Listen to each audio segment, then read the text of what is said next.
Hello family, j'espère que vous allez bien. Moi, je vais très bien.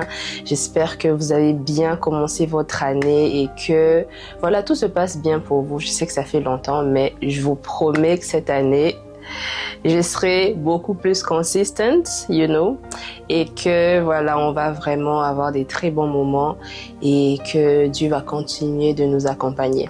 Ok? Alors pour aujourd'hui, il y a ce passage que Dieu a mis dans mon cœur. C'est un passage que vous connaissez tous. C'est un passage que nous lisons, que nous relisons très souvent, que nous déclarons très souvent. Et c'est le passage dans Psaume 23, du verset 1 au 4e, je vais le lire, dans la version de Louis II. L'Éternel est mon berger, je ne manquerai de rien. Il me fait reposer dans des verts pâturages. Il me dirige près des eaux paisibles. Il restaure mon âme. Il me conduit dans les sentiers de la justice, à cause de son nom.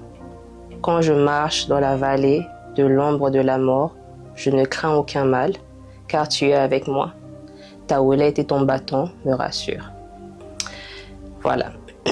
Alors, très souvent, nous quotons ce verset, nous lisons ce verset, nous déclarons ce verset quand nous avons besoin que la main de Dieu, en fait, approvisionne, que la main de Dieu pourvoie pour nous.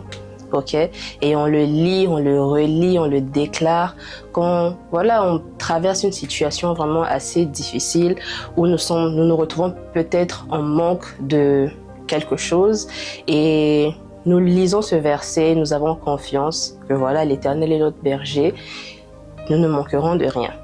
Ok? Et le Seigneur a juste mis ce verset dans mon cœur. Il m'a juste fait lire au fait ce verset lentement, méditer, on va dire. Il m'a fait méditer ce verset vraiment de manière à décortiquer ce que chaque mot veut dire. Ok? Le verset dit « L'Éternel est mon berger, alors je ne manquerai de rien. » Je ne manquerai de rien parce que l'Éternel est mon berger.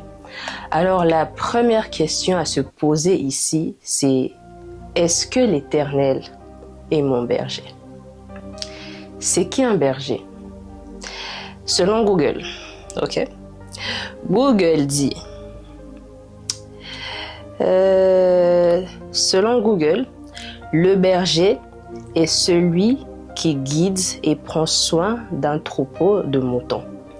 Donc ici, le roi David, il s'exprime et il dit « L'Éternel, c'est celui qui me guide. » Donc, on se repose la même question différemment.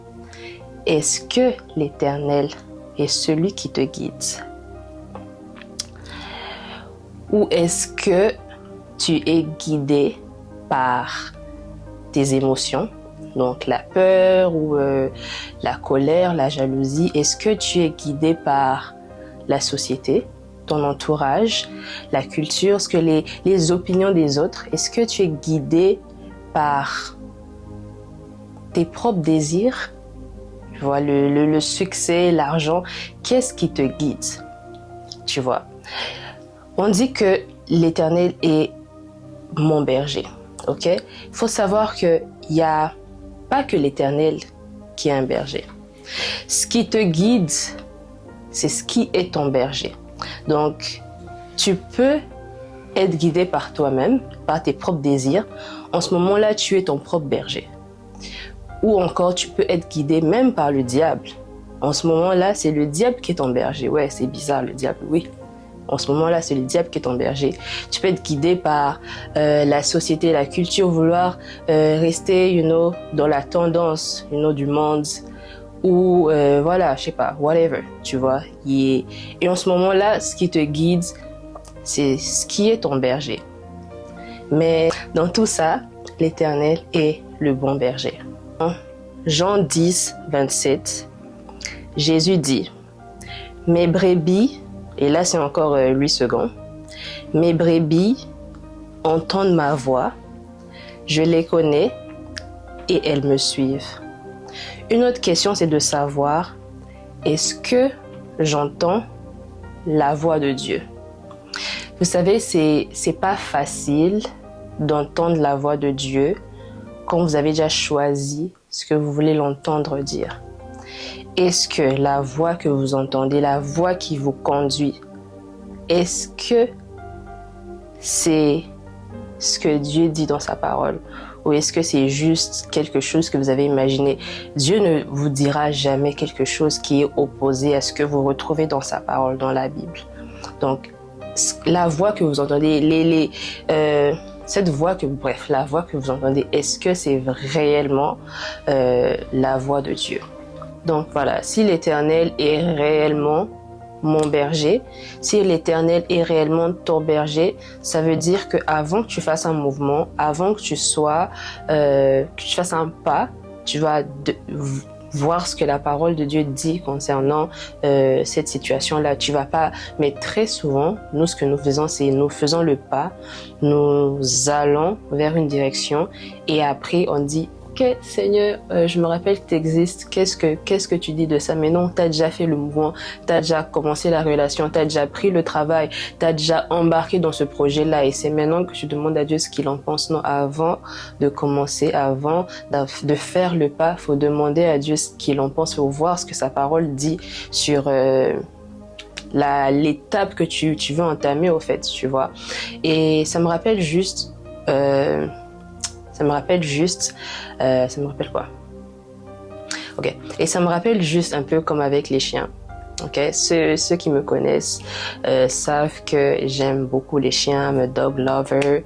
Whatever the brand, peu importe the breed, peu importe la race, I will love that dog. Alright. Et ceux qui ont des chiens dressés, en tout cas, savent que quand un chien est bien dressé, surtout, quand tu marches avec le chien, il n'est pas supposé tirer sur toi. Il n'est pas supposé te tirer en avant, tu vois. La laisse est supposée être loose, alright? Le chien n'est pas supposé tirer et puis t'es là, genre, ok, genre, recule, scouty. Vous voyez un peu. Donc, un chien bien dressé n'est pas non plus supposé rester trop en arrière au point où tu dois tirer le chien. Il veut renifler tout ce qu'il y a, manger tout ce qu'il y a. Non, un chien bien dressé marche côte à côte avec son maître. Un chien bien dressé, il peut être un tout petit peu en arrière, mais il est à la cadence, tu vois. Il marche tout près de son maître.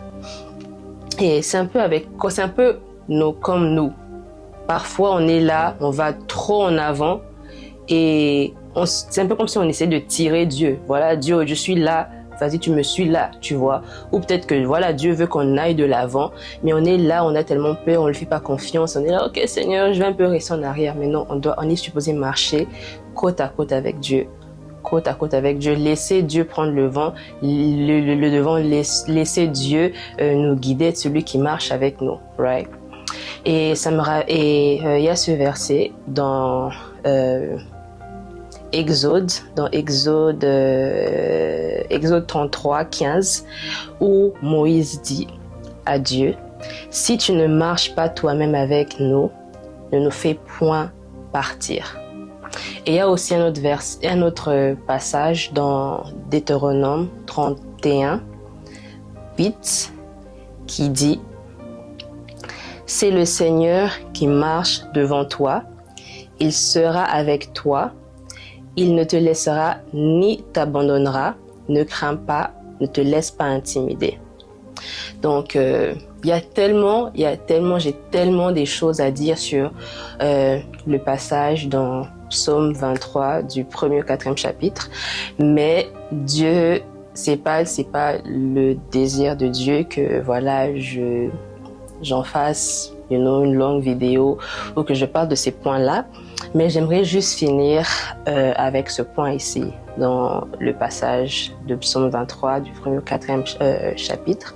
L'Éternel étant ton berger, certes tu ne manqueras de rien, mais ça ne veut pas dire que tu ne passeras pas par les moments difficiles. Ça ne veut pas dire que tu ne seras pas face à l'adversité. Oui, l'Éternel peut marcher avec toi dans la vallée de l'ombre de la mort. Oui, l'Éternel peut te conduire, être celui qui marche avec toi dans la fournaise. Oui, l'Éternel peut être celui qui est avec toi dans la fosse aux lions. Tout ça pour dire que, mais il nous a promis une chose, il sera avec nous. Donc, fais de l'Éternel ton berger. Fais de l'Éternel ton berger. Alright? Parce que l'Éternel est le bon berger.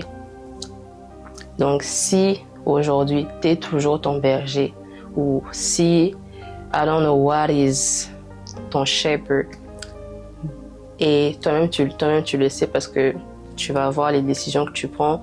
Les décisions que tu prends sont basées sur c'est quoi les motifs, c'est quoi, c'est d'où tu prends les directives. Tu sauras au fait c'est qui te conduit au fait. Okay. Alors nous allons prier, chacun va prier de son côté et nous allons demander à Dieu, premièrement, nous allons demander pardon parce que très souvent on l'a pas laissé sa place de berger dans notre vie, on l'a pas laissé sa place de guide dans notre vie. Très souvent, on a été comme ces chiens qui, tu tires et le maître, il doit suivre. On va demander à Dieu de nous pardonner pour cela. Et aussi, on va demander à Dieu de nous aider à le laisser être notre berger. On va demander à Dieu d'être notre berger. On va demander à Dieu de nous conduire, d'être celui qui guide nos pas et de marcher avec nous. Ok? Et aussi, on va pas s'arrêter là parce que c'est bien de prier, mais il faut aussi passer à l'action. Donc, il a dit lui-même, mes brebis entendent ma voix et me suivent. Tu peux pas entendre la voix de Dieu si tu ne connais pas sa voix, si tu ne connais pas sa parole. Alors, je nous encourage à vraiment prendre le temps de méditer sur la parole de Dieu très souvent. Si vous pouvez le faire chaque jour, bref, méditer sur la parole de Dieu, et c'est que de cette façon-là que vous serez en mesure de reconnaître la voix de Dieu au milieu des autres voix, en fait, au milieu de votre propre voix, au milieu de la voix de l'ennemi aussi. Vous pourrez reconnaître la voix de Dieu et savoir que, hold on, this is not God, tu vois, c'est pas Dieu qui me conduit ici, c'est mes propres désirs, c'est pas Dieu qui me conduit ici, c'est l'ennemi, c'est pas Dieu qui me conduit ici, ça c'est la voix de je sais pas, mon ami ou someone, I don't know, tu vois. C'est pas mal d'écouter les conseils des personnes, mais vous voyez de quoi je parle ici, dans le cas où, avant de faire quand même un pas, que vous estimez que le pas soit important ou pas, Dieu cares about every move we make, alright? Dieu, c'est quoi cares encore en français? Dieu se soucie de chaque pas que nous faisons. Dieu s'intéresse à notre vie. Il sait déjà tout, mais il aime qu'on vienne lui parler, il aime qu'on vienne lui demander, surtout ça lui demander. Donc voilà, que Dieu vous bénisse. Bye bye.